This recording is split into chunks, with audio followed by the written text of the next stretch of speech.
Hello, it's Kenny. Welcome to my lesson on Johann Sebastian Bach's Prelude in C major. And Bach is without a doubt one of the greatest composers of all time, one of the most influential up until this very day. All right? And he wrote this prelude. It's not the most difficult piece, but it was part of a set of pieces. He wrote a set of 48 preludes and fugues. Now, the preludes are just kind of, they're really not really much to say about them. They're just an introduction. And the fugues are very difficult. I'm not going to teach one right now, but this prelude is probably his most famous, maybe his most easiest. And it is in C major, all right? And he wrote it in the 1700s. Now, this thing is also very famous because another man took this piece and wrote a melody over top of it. This is Charles Gounod, who was a French opera composer. But he wrote a piece which is mostly known as Ave Maria, a beautiful melody right over top of Bach's Prelude. He didn't change Bach's Prelude in the least, he just wrote a melody over it. So maybe you may have heard the Prelude, but you certainly might have heard the Ave Maria. And it's just been recorded so many times. The Prelude itself, this man, Glenn Gould, he was a Canadian pianist, he died quite a long time ago, perhaps one of the most influential piano players of the music of Bach. But there's an amazing version of this prelude by this man, Bobby McFerrin. He's a singer, and he sings the entire prelude a cappella, no music backing him up at all, and it's just amazing. You can listen to this performance on YouTube. Just look it up, and it's quite astounding. Now, before I play this piece, which I'll do before the lesson, I just want to thank Mr. Michael Kravchuk again. I was having problems writing down this score, all right? It was a little tricky or something, but he has put out on his website, just look it up, hundreds and hundreds of scores for free the public can use. He's very generous in that respect. So today I'll be using his score, which you can find it underneath here in the comments section and print out. But before I teach this, here is Bach's Prelude in C major.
Now, I mentioned that this is one of the simpler of Bach's pieces. Some of his stuff can get very difficult, but not this piece. It's in C major, as you can see with the key signature.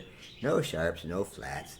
And honestly, he doesn't add too many sharps or flats during the whole thing at all. It basically stays in mostly C. All right? The one thing that looks a little tricky at first is how it's notated, all right? You see, all of a sudden, you got these 16th notes, all right? So a 16th note, all right, it's a 4-4, but there are going to be 4 16th notes. in each count, all right? But how is about this thing? Why is there a half note there, and then you've got this dotted eighth note tied to a quarter note? Well, that's just nothing too difficult about that. All that means, you see there's a 16th note rest there? All right, it's just a little shorthand for writing. These are actually timed as 16th notes. All right, okay, it's just that the left hand holds down their notes where the right hand doesn't. Okay, so it's not really that tricky. Just think about it as 4 16th notes per count, which would be, okay, you add that times 4, there's 16 16th notes in each bar. But these bars are very, very repetitive. If you look at those first little section, the first 2 beats,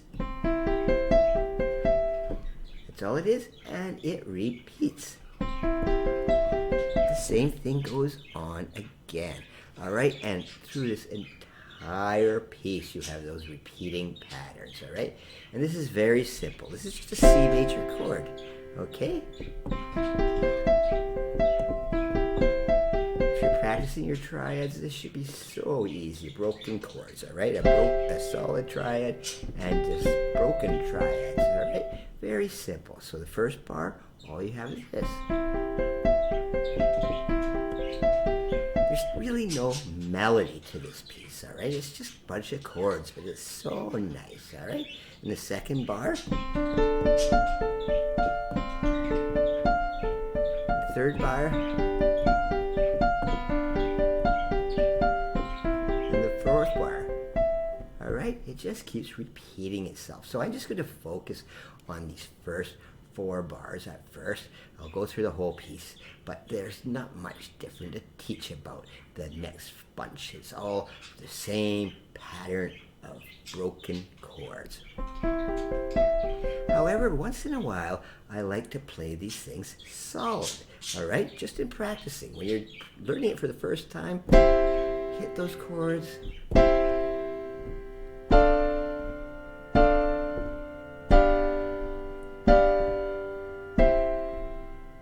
Okay, play them solid once in a while, unless you really hear that chord structure, all right? Okay, but then do it slowly.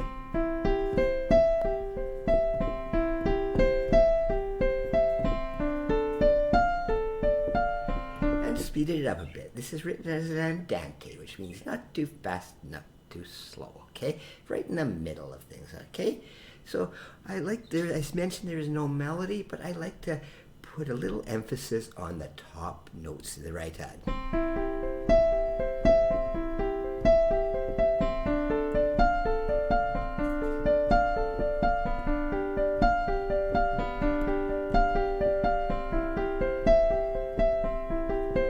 Just gives a little more interest to those little broken chords, okay? But as I said, these are just very simple chords. Bach was using 300 years ago.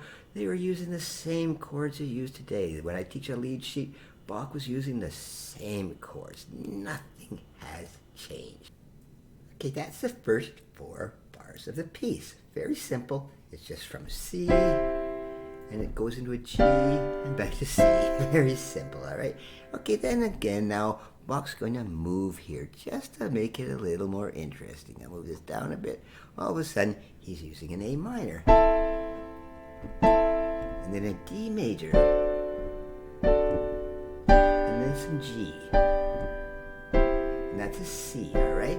A little bit of a squishy sound there. You see he's got the B with the C in there, and it really sounds really modern, kind of jazzy, right? A lot of jazz artists really think that Bach was the first jazz artist. So this section, again, it's the same pattern.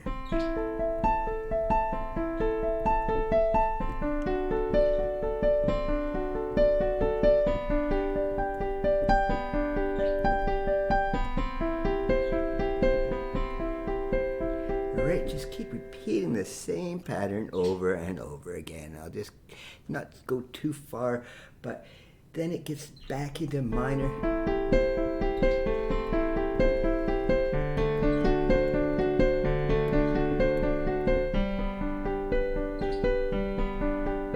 And here's here's where I want to mention something very special, okay? It's going to be right here, all right? What is this crazy chord here that Bach is using? Okay, I'll put it up a tiny bit here, all right? What is this thing? Well, we've taught this piece. What is that? That's a diminished seventh. I've taught these chords, and that is, again, that's a jazz chord, all right? Into D minor. And here again. Right, there it is again. What it is, another diminished chord. D diminished seventh. Alright, so those are not modern chords. Bach was using them ages ago, these diminished.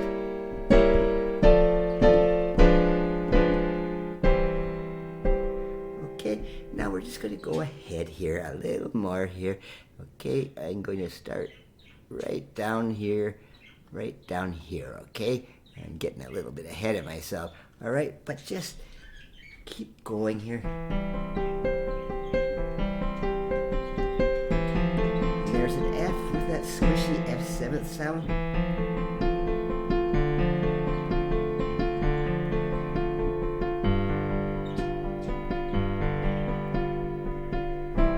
And then right back into C major right here again.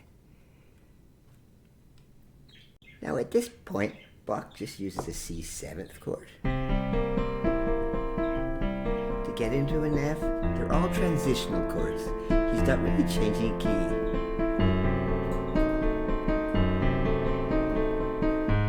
It's getting a little more tension. But as you can see right here, we're still in C.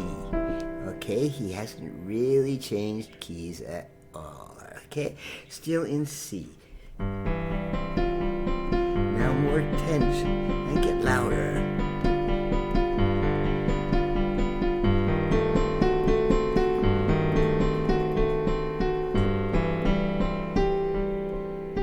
Okay, there's your loudest part of the whole piece. You see that goes all the way up to forte, right?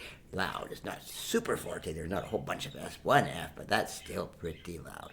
Okay, and then at that point, you want to start coming down.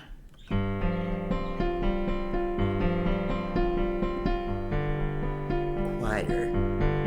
And now it gets a bit weird.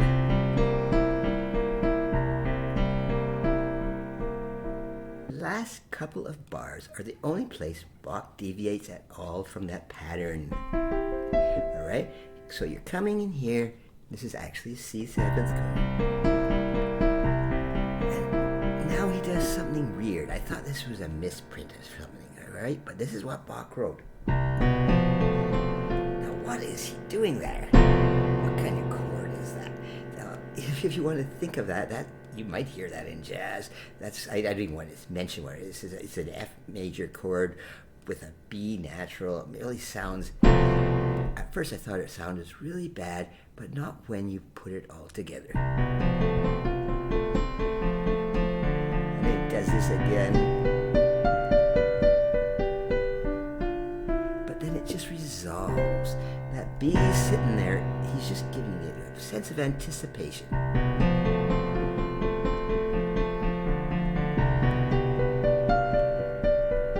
Slow down, and that B goes right nice to that C. Okay, this is the only time the fingering changes a bit. This is a bit awkward in the right hand.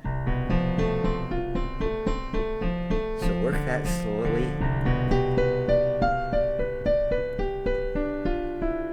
And what's this thing here? I've mentioned it before. This squiggly line thing, it just means play it broken. Come to a nice, peaceful end in C where it started from. And the last thing I want to discuss is interpreting this thing. I use a lot of pedaling.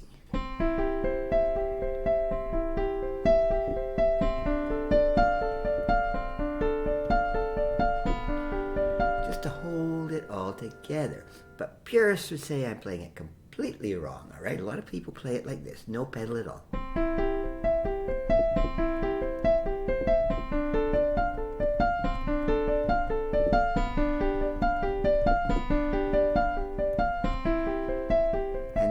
completely right too.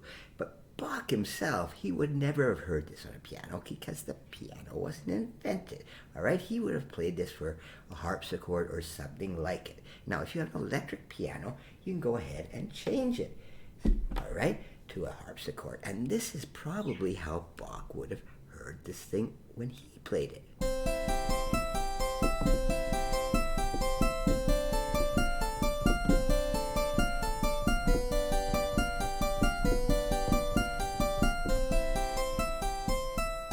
Now, nothing is wrong and nothing is right. There's interpretations because, to be quite honest, no one owns harpsichords for the most part. You see lots of people with pianos, but no one with harpsichords. So play it whichever way you like. And it's a beautiful piece.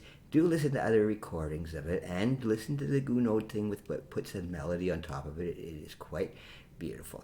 But don't take this thing too difficult, all right? It's just not that hard a piece, all right? Just broken chords, that's all it is.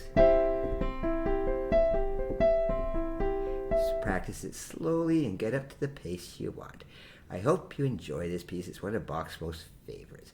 But for now, thank you.